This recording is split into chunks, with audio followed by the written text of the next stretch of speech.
Christ, shalom. Shalom. Kolo apambola bino. Amen. Tous allez le premier jour de la semaine, c'est le dimanche. Dimanche, mukolo ya yenga. Ezali mukolo oyo bato babongisa maka. Pona tina na semaine ya sika. Bandeko na yebisaki bino te tozali bato ya kokomisa Nzambe parce que na yebisaki yoke na maladi oyo yo muto bandi kolanda ngai ekozwa yo te. Parce que ceux qui ezui yo kufi okolanda ngai sumuko nini. Intérêt ya Nzambe eza wapi? Parce que tango yo ozolanda ngai intérêt ya Nzambe ezali. Tango ozolanda makambo na Nzambe, je vous dis que Dieu a besoin de gens. Nzambe za posa na bato. Bato wana basalela ye. Bato wana bakangama na ye. Bato wana batosa ye. Ah, ami mwana, c'est-à-dire tango bato bazofuluka ezali pe gloire na Nzambe. Amen. Alors, Nzambe kotika te bisika yo sali, okoye na libulu, bisika yo sali okufa, pour Nzambe ko gagner nini? Si aujourd'hui toi tu meurs, Dieu va gagner quoi? Yangone na yebisaka bato mususu. Un homme de Dieu, c'est celui qui doit jouer sur l'intervention et la protection. Il y a bandimo yo Nzambe pesier. Un homme de Dieu ne peut pas perdre les enfants de Dieu comme soit une vache ou bien une chèvre qui est en train de perdre ses petits comme ça inutilement. Non, non. Tant que nous sous ta direction, c'est pour dire quoi? Tu as les capacités à sécuriser Bango. En cas de problème, tu dois intervenir Zamba ko kita, paye à Kosala, au Komona Batouana Bakobika. Bandeko, je vous dis ceci. Te retenez bon, ngaina yo. Denge tozo kutana boy. Un jour toko kutana out, to vali tozo sambe na Nzambe, tozo kumisa Nzambe. Pourquoi? Parce que bakamati ba pate, ba pesi David, kende ko boko le bibwe, kende ko le sango na Zamba. Quand ils sont entrés na Zamba, bisika ba kendek, je vous dis qu'est-ce qui s'est passé? Oursaye akangi meme moko. David a tika kiango, alanda ki ours, akangi meme abotoli meme. Tango ours a sakane a pasoli mbanga, a bomiye. Pour dire quoi? David c'est un pasteur. C'est ezali image ya musali na Nzambe, un pasteur dans une église. Tango bandimi bazo yepa na yo, bazo ya pote babate là-bas. Même à tant qu'on ya yendenge nini, ceux qui batouana basi ba comme yepa na yo, moyen basi bango exalté. Nous les hommes de Dieu, nous sommes comme des David, derrière les brebis. Donc permettre que liwa et kangamona na Nzambe na kat église na biso. Donc permettre que moi na Nzambe ya sa poussa ne pas na yo liwe kangaye. Makama makase kangaye. Jamais. Notre problème, c'est de défendre toujours les enfants de Dieu. Et te ba onyonso, ba yaki, ba kimaki liwa na ndako, ba kimaki makama makase na ndako. Quand ils viennent devant toi, l'homme de Dieu, il faut pas trouver refuge. Il faut pas bika. Moïse a yebisi Nzambe te, koboma bato yote. Sinon te ba kolobete Moïse a bimiseki bango na ibisobe pour bakufa. Pour dire quoi? Tout le monde qui vient vers un homme de Dieu, même à Taza na problème d'engenini, a tout d'abord la sécurité. Yangone na zo ibisoke, dengo zo na ngai boy, oza na sécurité. Zambe pe akozala na yo. Amen. Zamba kotika te, ba ours ba kanga yo. A kotika te banyama mabe balia yo. A kotika te coronavirus est touché yo. Pourquoi? Parce que tu es au pied d'un homme de Dieu. Amen. Alléluia. C'est ça notre problème. Yangone na zona bake ngai na yo. To continuer kolanda mateyo, to continuer ko sambela. Zambe akotika biso te, akobate biso pe akosécuriser vie na biso. Amen. Alors vous comprenez quelque chose. Tozo lobela likolo ya repentance, délivrance pe guérison. Okomituna dengenini azolo babate mebele bele bo embala moko. Non, je sais ce que je suis en train de dire. Je sais ce que je suis en train de faire. Pour dire quoi? Quand on parle de la repentance, avant d'atteindre la guérison, avant d'atteindre la délivrance, et ça n'a pas camouébélé, bah quoi qu'on a vu sur ma salle, et ça n'a pas camouébélé yopé au sala, et ça n'a pas camouébélé papa na yo à sala, où il y a les à la base, il y a du tout, où il y a sanango, où il y a là, où il y a côté ça problème, bah camouébélé, où il y a comme un délivrance et guérison. Alors toutes ces choses-là, mon frère, ma sœur, nous devons tout d'abord, avant de la délivrance, il faut tout mituna, il faut tout talanzambe, tout nanzambe, tout ne vina biso tambola kindeni.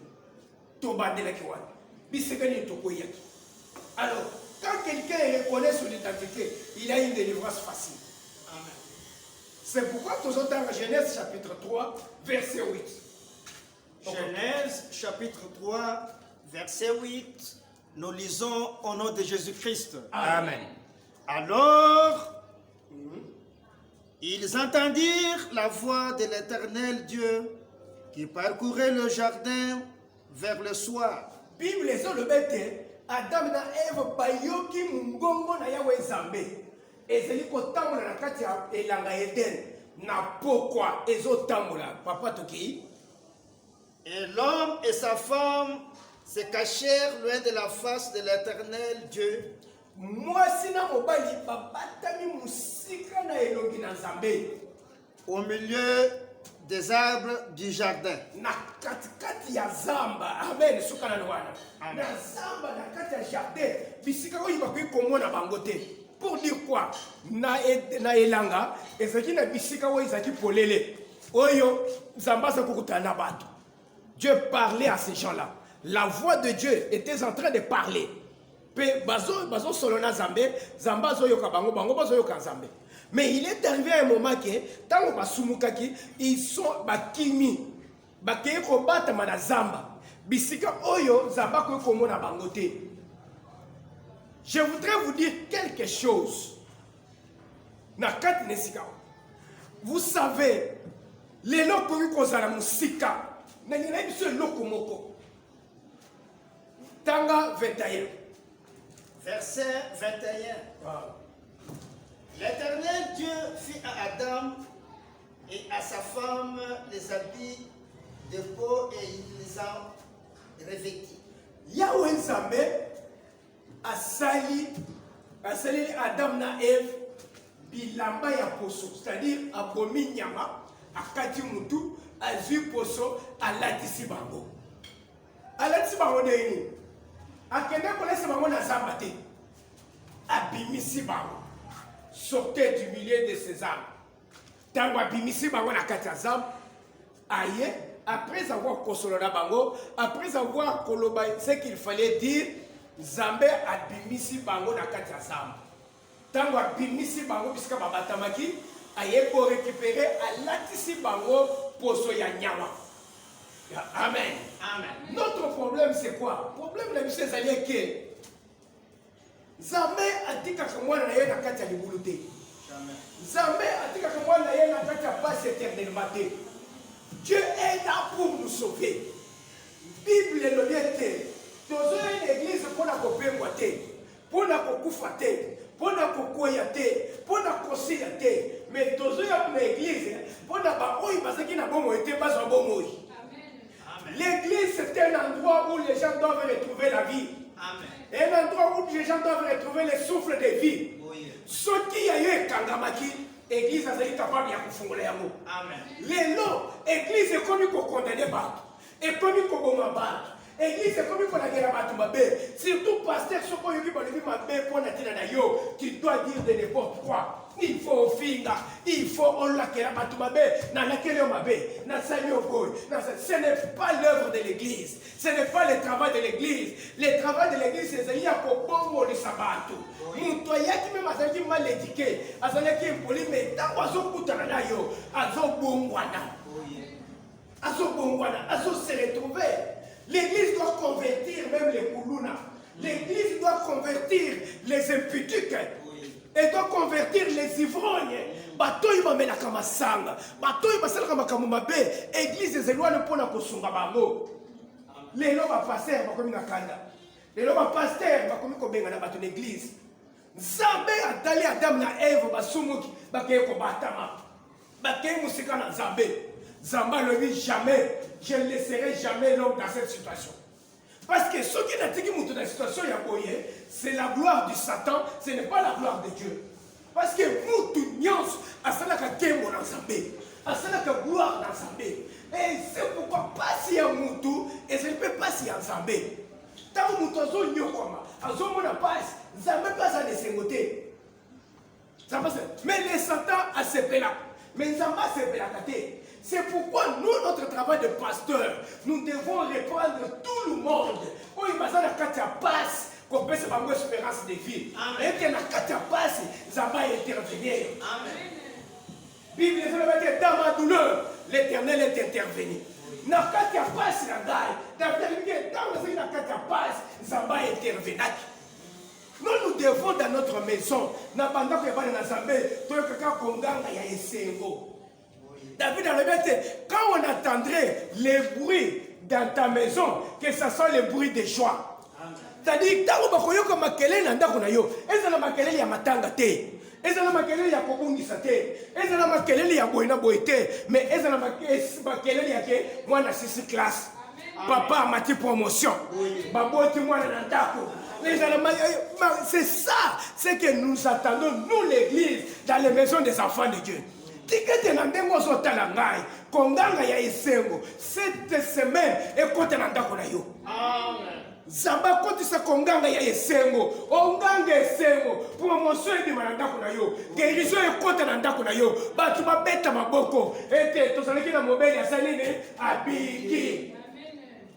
Tous les postes que semaine oyo mutu azali ko bela l'hôpital to kate yaka basi ba tiena morgue to boyi biloko wana yo mutu zola dangai zala na condiment que cette semaine si tu avais quelqu'un qui était malade il va sortir il va avoir les certificats de la guérison. Amen.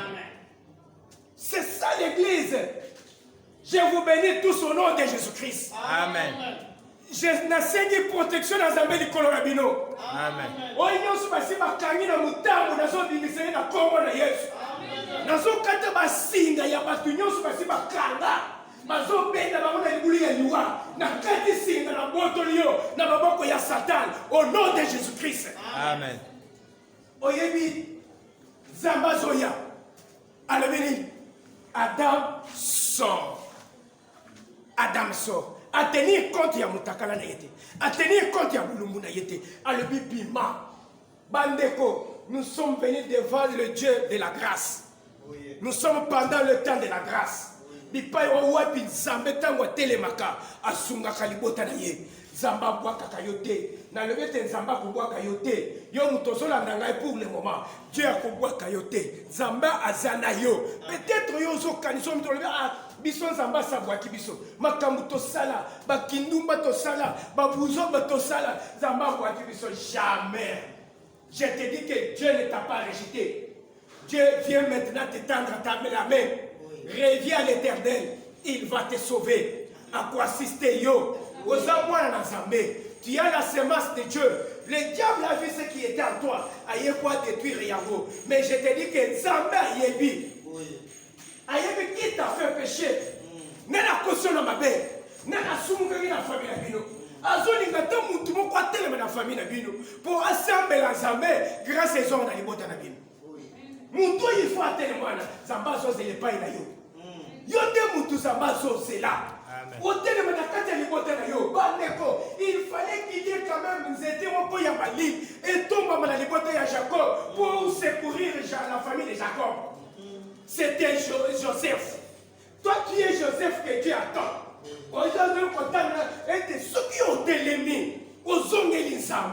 la famille aura une grande couverture. Ça va Bémissi. Bémissi Babo. Bible le bête abominable. Pour voir l'importance de l'homme. Moutazana moutou makasi liboso na Zambé. Parce que tant on Zamba que qui Adam na Ève a keli banya a pesé qui ordre te que bakoy kolia banya. Albi bolia bambu manyos. Mais banya maloba kité. Alba kité que on peut tuer un animal. Mais pour voir l'importance de quelqu'un, Dieu a tué. Il a sacrifié une vie pour sauver une autre vie. Alléluia. Il a sacrifié une vie pour sauver une autre vie. La vie que Dieu a sacrifiée, il avait immolé une bête qui vivait pour sauver l'homme. L'humanité a besoin d'être sauvée. C'est lui qui peut sauver l'humanité, c'est Jésus-Christ qui a coulé son sang sur la croix. C'était l'image de Jésus-Christ qui devrait verser son sang pour la vie de l'humanité tout entière. Néanmoins, il a promis une vie pour sauver une vie. Une vie. Jésus-Christ pour te sauver toi. C'est pour dire que tu as de l'importance. Ce qui dit le lot, Jésus-Christ, Dieu t'a donné de l'importance. Il a envoyé son Fils unique Jésus-Christ, afin que quiconque croit à lui, qu'il ne périsse point, mais qu'il soit sauvé. Amen. Je voudrais que tu crois en Jésus-Christ, tu seras sauvé ce soir. Amen. Tu seras sauvé ce matin. Zambe wanatini Yesu. Ne abominyama. Pour dire quoi? L'homme était dépourvu de vie maintenant. Satan a s'embotolé qui bon yamout. Il faut la zone qui s'est laillée. Il a fait le transfert. Abominyama. Vie à Nyama. A Pessa on abat. A Latisi Bangoni. Pour dire quoi? Ce qui n'avait pas la vie a repris la vie.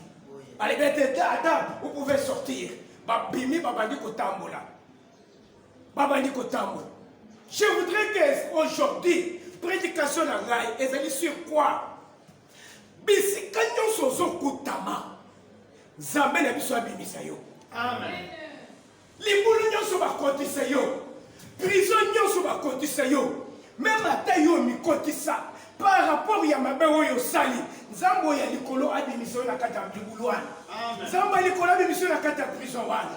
Zambo admission na kata mitambo wana. Lelo sali mabe, okuta ina bas, okuta ina mibali, ozokuta manakata ya libulu, ozokuta manakata ya malade, que c'est une prison dans laquelle tu te retrouves et que le Dieu oyo tozo samela pour tout le monde. Zambo tozo belela admission na Zambo wana. Amen. Zamba de mission na Zamba ya pauvreté. Amen. Zamba ya malade. Zamba nyonso ya blocage. Les deux ans na batu bazo la le papa nazo milote na kati ya Zamba nazo baluka. Da Adam na yo kote ki na Zamba tika ki bango te. Abimisa ki bango. Pourquoi Zamba ko bimisa yo te lelo? Zamba tika yo kaka. Vina yeza na kaka na kati ya prison. Vina yeza na kati ya Zamba. Ozona nazo milote na ndako ya papa lek. Ya papa kulut, bisiko botama, bisiko kolela te. Ezali Zamba ya blocage. Zamba telema bimisa yo. Amen. Nous avons un Dieu. Est-ce que tu dois demeurer dans cette situation-là pendant que notre Dieu est vivant? Jamais. Pendant que Jésus-Christ est vivant. Est-ce que tu dois continuer à demeurer dans Katia Zamba? Jamais. Zamba dans la Bible. Non, moi vivant. Adam n'a pas dit la jamais ils doivent sortir. Tika des hommes et les colos, abimisayo, nakatia souffrance au sana molelo. Amen. Pas signon au sana molelo, zamba abimisayo. Zamba fongo la vie na yo. Zamba landela yo. Dieu t'a tendu la main. Je voudrais que yo tozo la nangai na tongo na lelo o Zambe abimisa yo na katia Zamba ya célibat bisiko kangama na katia Zamba ya pauvreté na katia Zamba oyo ba bloquer vie na yo ba komo lingane ba boma vie na yo ba boma yo ba meme na libulu. Jamais nous avons un Dieu. Amen. Amen. Que ce Dieu-là intervienne dans ta vie. Amen. Amen. Je vous dis que l'église est venue pour sauver le monde. Oui. L'église doit sauver le monde au nom de Jésus-Christ. Amen. Que tes paroles nous ont été et sauver les psychosales. Ce qui ont le bien, Amen. Ça va pour l'andela yo. Amen. L'andela qui Adam. Alanda qui Adam tibisika batamak. Alanda yo tibisika bakanga vina yo. Peut-être ça yo terme kotisi. Ba kotisi yo na liboto route. Na bato yo fallait na ba. L'église yo koto salaki. Au Sambela, au Kansi, au Sambela, l'église ya Malonga, au Sambela, l'église ya Bato et l'église Zambé, au Kandé, au Kotaki, na Katia, il voulu ça le savoir. Zambé, la mission du Kolo, à l'endroit de l'église à la Bénissayo. Amen. Mais aux hommes, même attention de l'église à moi, au lalo Zomilota, aux Agana église, aux Oyama Bazem, aux Otamo qui nous ah, papa n'a n'a lungwa kala. Mais nazo milota nazaka kao ngomoni pasteur alibi zabani ko seke place na yo yango yo lukuta azokosa yo mutu akenda kaliboso zonga kasimate kenda kaliboso zonga kasimate ne place na yo yango place na ye ya wapi spirituellement azolala molimo etikali kuna esprit nzoto nde eza libanda sambele te molimo ebima c'est lui qui peut sortir ton esprit c'est Jésus-Christ. Amen. Sikoyo ozosa ozolala ozolota oza na kati église wana olobi ke nzambe alekisa ke place na yo yango mais sikoyo moto olalaka omilotaka oza na bandundu bisiko okolela sikoyo paster na yo koyebiso nini oye place na yo ifo zonga na bandundu okende kofaa na bandundu otika ndako oyo otongawa ndamwendeko moko papa nazongi Lubumbashi parce que mikolo nyonso soki nazolala nazongi note naza Lubumbashi nazongi note naza Lubumbashi ntango natuni paster alobi nzambe alingi alekisa ke mpo opambwama il faut zonga na Lubumbashi yango nde nazongi nalobi ozongi ça fait combien d'années oh ça fait 2 ans opambwami te papa kutu makambo ye makasi koleka abi omoni ton pasteur n'a pas de discernement oza museni na nzambe olingi okamba bato luka discernement osauve bato nazoyebisa ke mama okolelaki wapi nabotamaki na Lubumbashi nakoleli na Lubumbashi lokolo obotami na Lubumbashi okoleli na Lubumbashi tikala koyeba déjà que dans tout ce qui est en train de se faire na nyonso ozosalema nzambe na biso azolakisa yo boye ete partout où tu es bisika nyonso ozali ozomilota oza na Lubumbashi yo na Kinshasa pour dire quoi pour dire que vie na yo omata okita etikali na Lubumbashi spirituellement tu es bloqué selon le monde spirituel on te reconnaît à Lubumbashi tant qu'on te reconnaît à Lubumbashi à Kinshasa okozelo ko mokote il faut sambela o réclamer esprit na yo et lungu na Lubumbashi ezongela yo ton corps est à Kinshasa, mais ton esprit est à Lubumbashi. Bisika va travailler à Vinayo. Bisika va kanga Vinayo. Ezana batu. À côté de l'église, va travailler sur va kanga esprit naye. À dimanche l'église wana, esprit etika lokuna. À comme côté la razotu ya pamba. Mukolo ba kolinga ba ye, ba kolia ye, ba koboma ye. Pourquoi? Parce que son esprit est resté là-bas. Le diable travaille avec l'esprit. Il ne travaille pas avec la chair. Néomoni, les démons, les esprits connaissaient ce qu'était Jésus et ils les craignaient.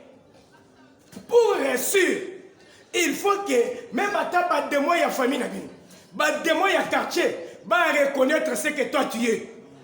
Peba banga yo, à ce moment-là, on peut réussir ici comme ça. Amen. Dès la zone là-bas, tikete.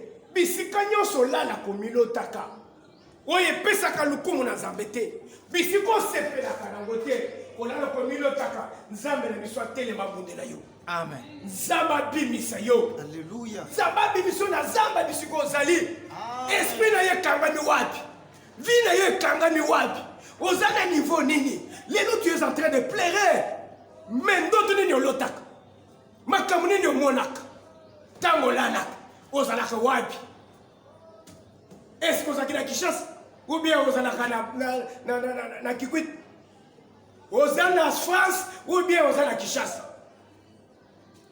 moto aza na France azomilote mikolo nyonso aza na selemba ona bapapa na ye bazotambola okolonga te okozwa des opportunités te sambela nzambe abimisio na selemba afandisio na France tikete nzamba pambola yo amen tikete nzamba sunga yo amen nana kotisi zamba Yesu abimisa yo ozana zamba ya nini Yesu abimisa yo nde ozomona je vais clôturer mon message je crois que nous sommes à la télévision on ne peut pas les minutes sont limitées tokoyo kolobela ngo bien les jours où tu vraiment dans 4 églises en pleine église. Jean chapitre 11, verset 42 à 44, je crois. Ok, Tana. Jean chapitre 11, verset 42 à 44, nous lisons au nom de Jésus-Christ. Amen. Pour moi, je savais que tu m'exauces toujours. Mais je parlais à cause de la foule nalobeli yango mpo na ntina na bato oyo bazungi ngai qui m'entoure, baoyo bazozunga ngai afin qu'ils croient que na ntina ete bandima c'est toi qui m'envoies. yo nde tozotinda ngai. Ayant dit cela, Na nsima koloba bongo il cria d'une voix forte, mpe angangi na mongongo makasi Lazare, alobi lazare sors bima. et le mort sortit. mpe mokufi asali nini abimi. Les Allez. pieds, Yokala papa telema ta wana ozomona déjà que Lazare était déjà mort, désespéré. Bato ata mutu moko te akoki kondimaki un jour Lazare akoki kosekwa. Okoni kozala oza déjà désespéré. Je te dis que Dieu Nzambe ya likolo oyo tozosambela, il va transformer le désespoir en espoir. Amen. Ako changer vie na yo. Amen. Ako fongola vie na yo. Si tu es d'accord avec moi et que tu as la foi que moi j'ai, et que Zambo ya likolo ako fongola vie na yo, ako récupérer yo, Dieu va le faire. Amen. Dieu va le faire dans ta vie. Au côté moyen Zambé. Je te dis que Zamba salaka, Zamba fongolaka. Zeye sozoya akomi akuti walebi uwe Lazare. Oh bakundi yao. Walebi esili. Pona ye esili asiakufi c'est fini. Pe apoli. Yesu ya lebi bolongole libabu. Balongole libabu. Alebe Lazare sort. Ataya mone bembe na kati libulu. Alebi bima. Lazare abimi. Ozana libulu ya nini? Ozana libulu ya kufa, ou bien ozana libulu ya malade, ozana libulu ya perdiction. Tikete nzambe na biso, au nom de Jésus-Christ, obima na tongo na lelo. Amen. Yesu abimisa bisika nyonso kota. Bisika bakanga yo. Église oyo bakangela yo. Yesu apaza ba porte. Abimisa yo na kombo na Yesu.